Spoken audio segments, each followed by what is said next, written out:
être consacré à l'opéra et qui a été pensé en partenariat avec la musique et de la danse et qui est vraiment conçu comme un cycle de découverte pour les non-initiés et de redécouverte pour ceux qui sont déjà initiés. Merci à Marie-Laure Reynald d'avoir accepté notre invitation pour la première séance qui est consacrée aux voix de l'opéra. Et donc vous êtes professeur de technique vocale à la maîtrise de Radio France et au Conservatoire de Corbeil. Et donc c'est avec cette expertise que vous intervenez ce soir pour nous présenter les voix de l'opéra. Merci encore, et bonne soirée à tous. Merci.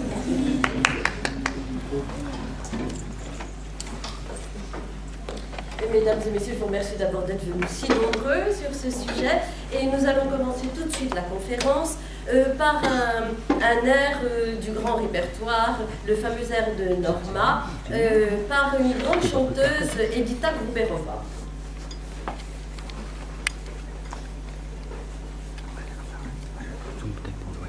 Si l'ordinateur veut bien. Car nous verrons également Edita Gruberova sur cet extrait d'un concert.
Je crains que notre auditoire ne soit pas entièrement conquis par...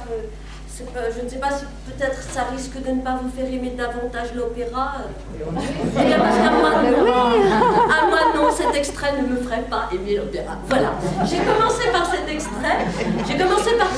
Parce que, en quelque sorte, c'est tout ce que je déteste dans l'opéra. Une personne, elle a beaucoup de réputation en effet, elle a certainement fait de très belles choses, mais elle grimace, elle attaque par en dessous les sons, c'est très affecté, elle est couverte de bijoux, une vraie Castafiore. Oui, et que pour moi, vraiment, l'opéra, ce n'est pas ça. Et cette première conférence... Non, merci.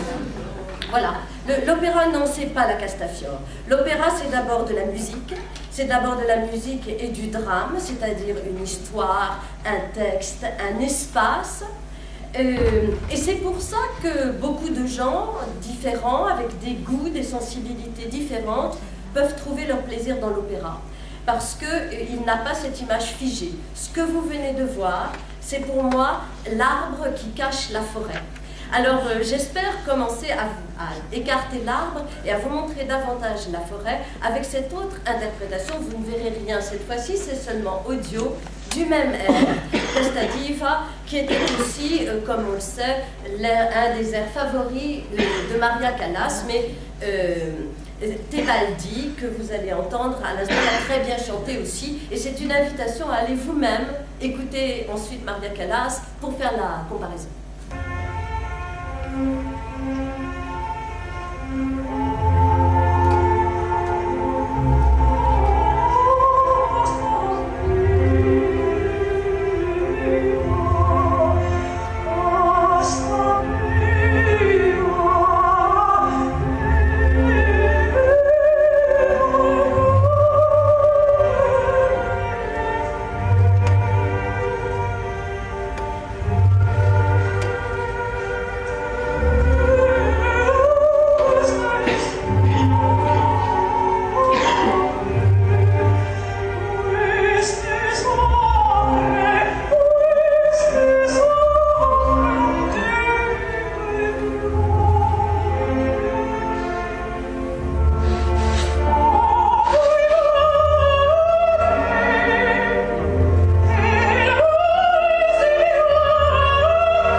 seule fois, parce que j'ai été obligée d'éliminer pour des raisons de temps beaucoup de choses que j'aurais voulu vous faire entendre, mais je crois que c'est la meilleure façon de vous donner l'occasion d'aller chercher encore ailleurs.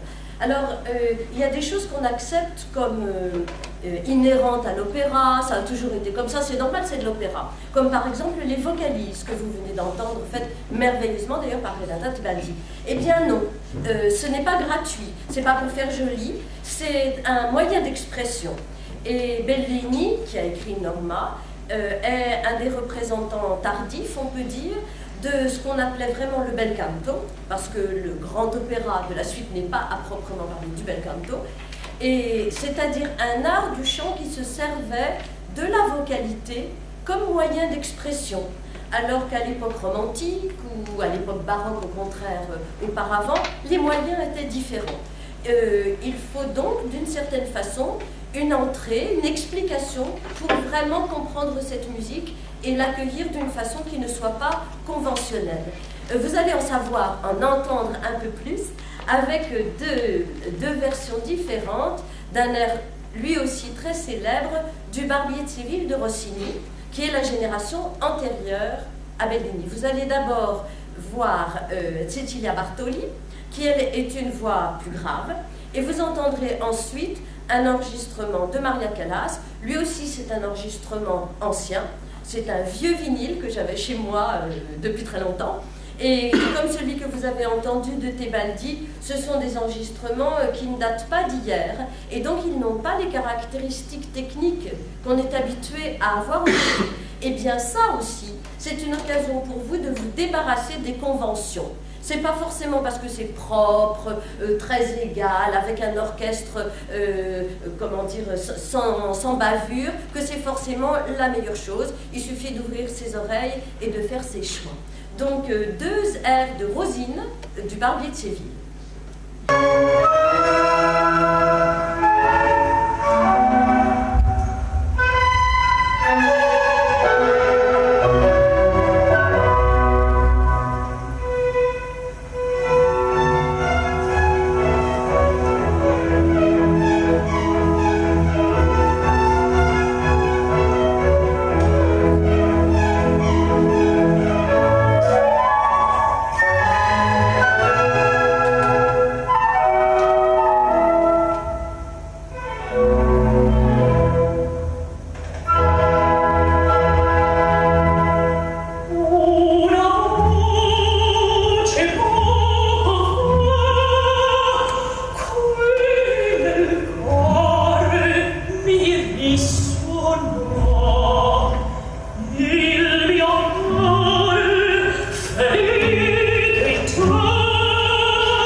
C'est une voix absolument extraordinaire, c'est certain. Dans cet extrait, on voit Rosine se présenter comme une jeune femme sono docile. Je suis docile, je demande qu'à me laisser guider, mais il ne faut pas qu'on me contrarie.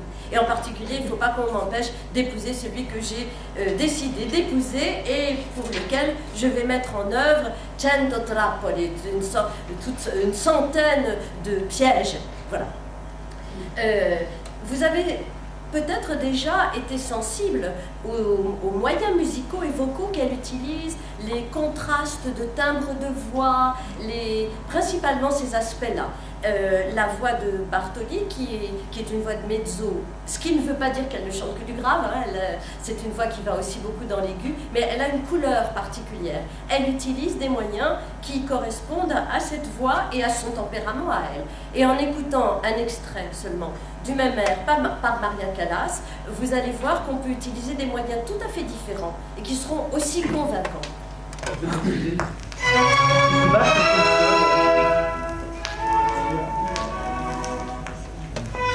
Ce baffle ne fonctionne pas apparemment.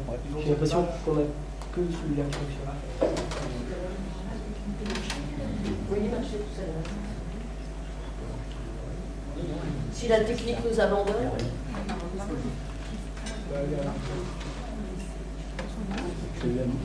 Mais j'en profite pour dire un mot de cette fameuse technique de la voix. À l'époque où la variété n'utilisait pas l'amplification, quand il n'y avait pas de micro, ce qui n'est pas si loin de nous, eh bien, les chanteurs de variété avaient la même technique vocale que les chanteurs d'opéra. Simplement, la musique n'était pas la même, elle n'était pas écrite de la même façon, et puis ils ne chantaient pas nécessairement dans les mêmes endroits, et puis finalement, le style était différent. Mais à cela près, la technique vocale était la même, ce qui fait qu'on a encore, à une génération intermédiaire, quelqu'un comme, par exemple, comme Tino Rossi, dont la voix lui aurait permis certainement de faire une certaine carrière d'opéra, mais je pense que, des considérations plus matérielles l'ont attiré vers la variété. Mais c'est pour dire que c'est une question de technique appropriée à un certain usage et rien d'autre.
Nous vous laissons retrouver cet air de Calas qu'elle avait enregistré avec Tullio Serafin à une autre occasion.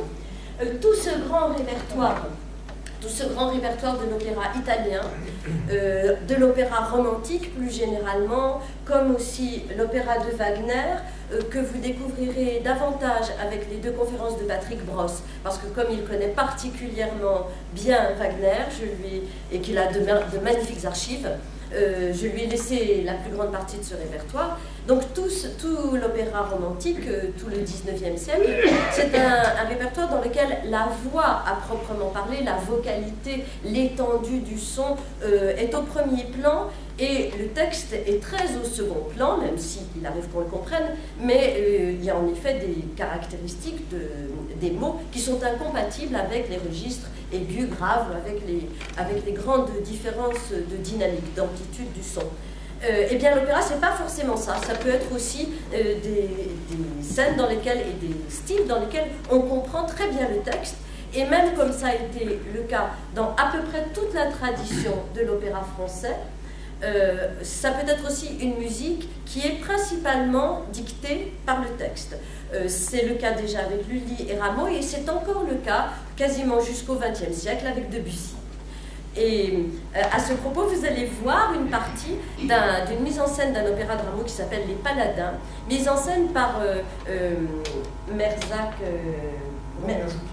Mourad Merzouki, pardon, merci, par Mourad Merzouki, qui était à ce moment-là directeur, danseur de hip-hop, chorégraphe de hip-hop, et qui était directeur de la Maison de la Culture de Créteil. Donc une mise en scène des Paladins, sous des auspices très modernes, entièrement fidèle à l'esprit de l'opéra, puisqu'il s'agit d'offrir le grand plaisir et des oreilles, et des yeux, et de l'esprit.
Vous voyez qu'en revenant très en arrière, puisqu'on est ici au XVIIe siècle, on trouve une alliance de la modernité avec la tradition. Et nous allons de nouveau faire un saut dans le temps. Vous l'avez compris, ce n'est pas du tout une conférence historique. Nous allons faire de nouveau un saut dans le temps pour nous retrouver dans cette tradition française au début du XXe siècle avec Ravel. Et avec cet extrait de L'enfant et les sortilèges, vous aurez à la fois la vocalité très virtuose qu'on entendait 2 siècles auparavant avec Rossini, et en même temps un pouvoir d'évocation par l'intermédiaire matériel de l'évocation du feu. L'air du feu dans L'enfant et les sortilèges.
Voilà.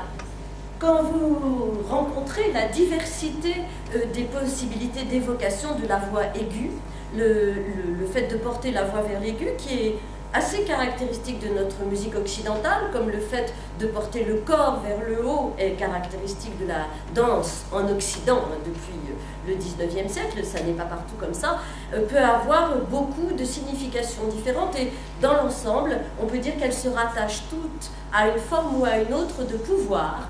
Mais là, il s'agit d'un pouvoir matériel, le pouvoir du feu. Il s'agit très souvent aussi d'un pouvoir social ou d'un pouvoir personnel, le pouvoir d'une personne sur une autre. C'est pourquoi, quand on côtoie l'opéra, on est agacé de voir par exemple les voix aiguës réduites à la publicité pour le riz par l'intermédiaire de la voix de la Reine de la Nuit. Il n'y a pas que la Reine de la Nuit comme voix aiguë, et il n'y a pas non plus que la Reine de la Nuit dans Mozart.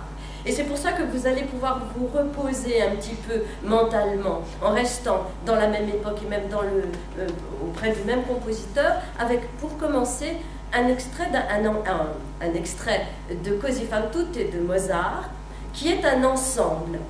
Vous allez entendre dans cette conférence beaucoup d'ensembles, de groupes de chanteurs, pour différentes raisons. D'abord parce que ce n'est pas des échantillons que je souhaitais vous présenter, mais bien des voix. Ensuite, parce qu'il y a des voix qui sont plus souvent présentes dans les ensembles qu'ailleurs, et c'est le cas souvent des voix graves, des voix de baryton. Et vous allez entendre là un baryton, une mezzo et une soprane dans un des plus beaux ensembles, à mon avis, du répertoire vocal. Le trio des adieux, dans Così fan tutte, 2 jeunes femmes et leur mentor, on peut dire, c'est une sorte d'oncle éducateur, à la fois sage et assez manipulateur. Et eux trois, pour des raisons différentes et avec des sentiments différents, saluent le départ et souhaitent bon voyage à leurs amis qui s'en vont sur la mer. Soave sia il vento, que le vent soit doux.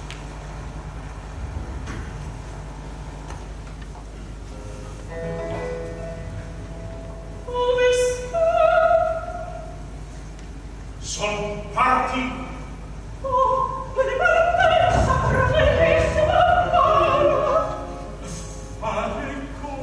Carissime figure, e guardate, da lontana vi faccendo con mari cari sposi. Oh, gli altri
Alors ce trio, il a donné souvent matière à beaucoup de commentaires, parce que le caractère outré, emphatique que vous remarquez peut-être au début, elles exagèrent, les filles, voilà, ce sont deux personnages qui sont traités en effet comme ça, et alors que le reste du trio est tout à fait sincère et de premier degré, et on s'en fiche que ce soit de l'opéra ou autre chose. D'ailleurs, à mon goût, on n'entend pas tout à fait assez l'orchestre dans cette prise de son, parce que l'orchestre et les trois protagonistes font tout simplement une musique absolument divine. Voilà. Quand on connaît un seul opéra de Mozart, ou quand on a entendu parler d'un seul opéra de Mozart, souvent c'est la flûte enchantée. Parce qu'elle a ce caractère à la fois merveilleux musicalement, et puis aussi très populaire, très accessible, une vitalité, une joie de vivre. Et c'est à elle que nous avons emprunté un exemple des voix d'enfants.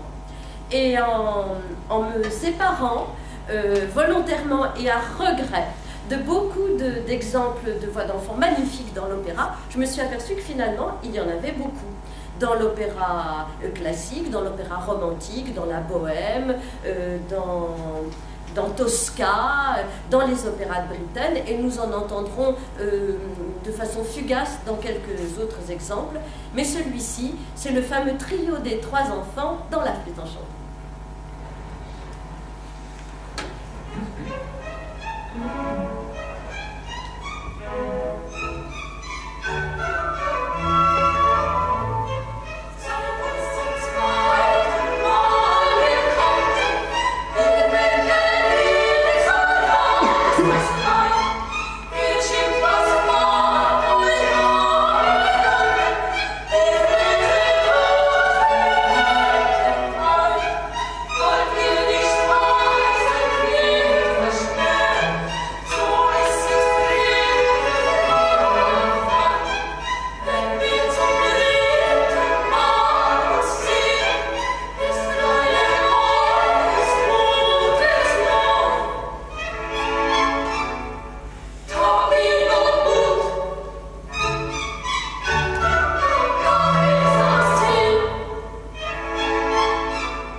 C'est une toute autre atmosphère que nous allons passer maintenant. Et à vrai dire, ce que vous allez entendre maintenant, ce n'est pas de l'opéra. Décidément, j'y mets de la mauvaise volonté.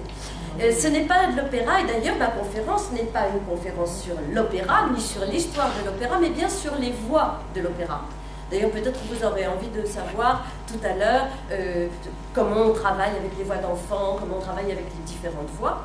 Mais la voix que nous allons entendre maintenant est bien une voix d'opéra. C'est celle d'une grande mezzo-soprano contralto britannique, Kathleen Ferrier, mais elle chante un extrait des Kindertotenlieder, chant de la mort des enfants, de Gustav Mahler, qui est un lied, une mélodie, un air avec orchestre sur des poèmes, mais qui n'est pas un opéra. Et d'ailleurs, Gustav Mahler n'a jamais écrit d'opéra, mais il a quand même écrit pour des voix qui ne peuvent que chanter l'opéra. Seules des voix capables de chanter l'opéra peuvent aborder ce répertoire. Je ne sais pas si nous aurons le courage de couper en cours de route, de chanter cet extrait, parce que c'est la même chose, c'est extraordinaire. Je vais consulter mon minutage.